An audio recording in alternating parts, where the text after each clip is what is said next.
What's up, everybody? It's AJ with Etrailer.com. Today we're going to be checking out the Hollywood Rack's Destination platform style bike rack on our 2020 Chrysler Pacifica. Now, this is going to be a platform style bike rack, but it's a little bit different than your standard platforms. Usually there'll be a hook or some kind of attachment on the wheel and no frame contact. Now, this one does have the straps at the bottom holding it on there, but it also has the center mast that does connect to the low bar on your bike. So there will be some frame contact with a ratchet strap.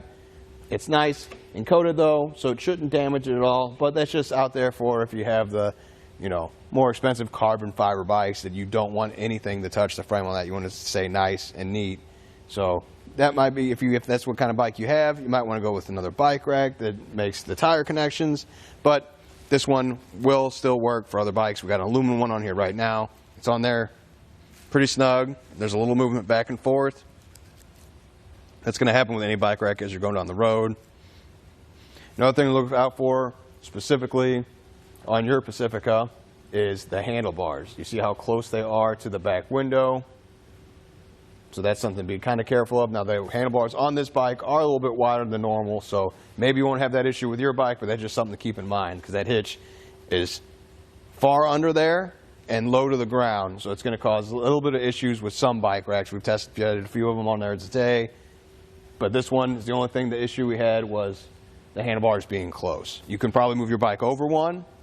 We usually recommend putting one bike towards the front of the vehicle, but you could put one here, move it over one space if it is that close, just if you're worried about it, because there is going to be movement when you're going on the road. If you hit a bump or something, it comes pretty close. But I was shaking it there and it didn't hit the glass or anything, so it may be fine. Now, we'll go ahead and remove the bike so we can take a closer look at all of it. First off, go to the wheel cradles and release the straps.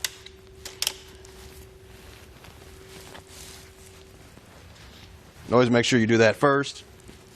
That way you can use both hands. I know I'm using one hand, but it's just a habit to hold onto the bike rack for me. Because now I could use both hands to do that, come here to the center and release this one, but this is where you want to hold on the bike because you don't want it to fall forward.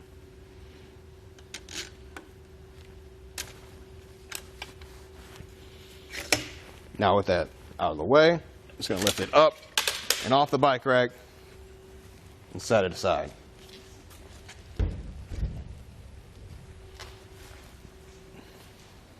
With it removed, you can look and see the cradles a little bit better now. They're plastic cradles. They're good for, you see how this one, it fit in perfectly for the road bike tires, and it widens out for those mountain bike tires as well. I'll replace the ratchet straps all around just so they're out of the way.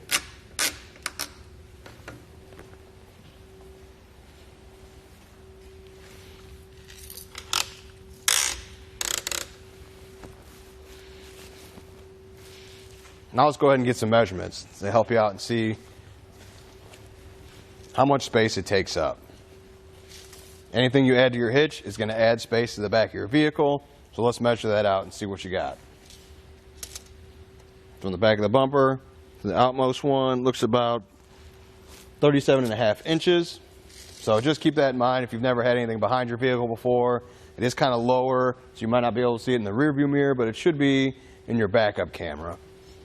Just keep in mind when you're, backing up, going into tight spaces, backing out of tight spaces, or just even going in your garage. You don't want to close the garage down on your bike rack. One other nice thing this one has, though, to take up some of that space is you can fold it up towards the vehicle. And you can do that. Let me set this down here. By lowering the center mast. It's as easy as loosening this knob.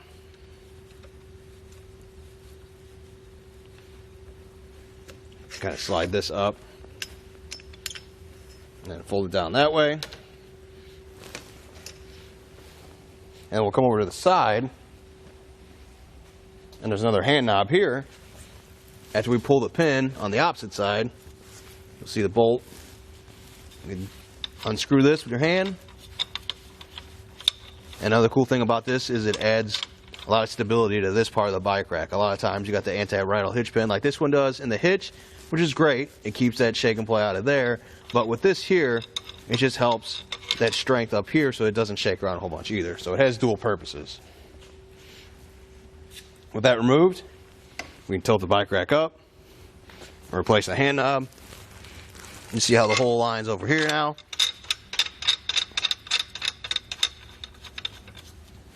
Still have that strength. There's still a whole lot of movement. I can shake the whole car like this from the base. But now, let's measure how much space there is. We're going to go to the same point on the bumper that we were before. And we're going to come out to probably these arms a little bit out further. Looks to be about 10.5 inches. So that's way better than it was before, and probably way more manageable when you're backing up or pulling into those spaces like I was talking about earlier. I'll go ahead and tilt it back down.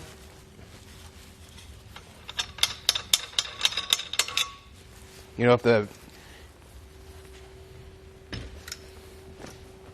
this handle didn't add so much stability, I like it. You know, sometimes there's a switch or something you pull or a lever to tilt it down, and yeah, that is a little bit easier, but the fact that this screws in there by your hand and adds that extra stability in there, I do like that. Another thing to measure out would be ground clearance. This one looks like it's good because that hitch is really low, but it does have a little bit of rise on it, so the center probably wouldn't be the best part. We'll go to the closest part here on the side. Looks to be about a little over 17 inches, so that's plenty of height. Just keep that in mind when you're going to those steep driveways or those hills. Let's go ahead to the hitch. I can set my tape measure aside. You can see down there, it's got an anti-rattle bolt that goes in and takes that shake and play out of here. I'll shake it just right here by the hitch. You see, it's not going anywhere. There's no rattling. There's no movement whatsoever. So that's going to just keep it all out of that bike rack. So not only does it keep it here, but here keeps it from rattling around. So that's just double that, keeping this nice and steady. Now, also down here, you got a lock with a cover on it that helps keep protected from the elements when you leave it on here. Oh, already popped it off. I couldn't see that. You can see the lock that it comes with. That just helps keep this secured in your hitch when you're not around. You don't have to worry about anybody messing with it or taking it out. Now it does fit 2-inch hitches, and I think that's about it. So thanks for hanging out, and I hope this helped.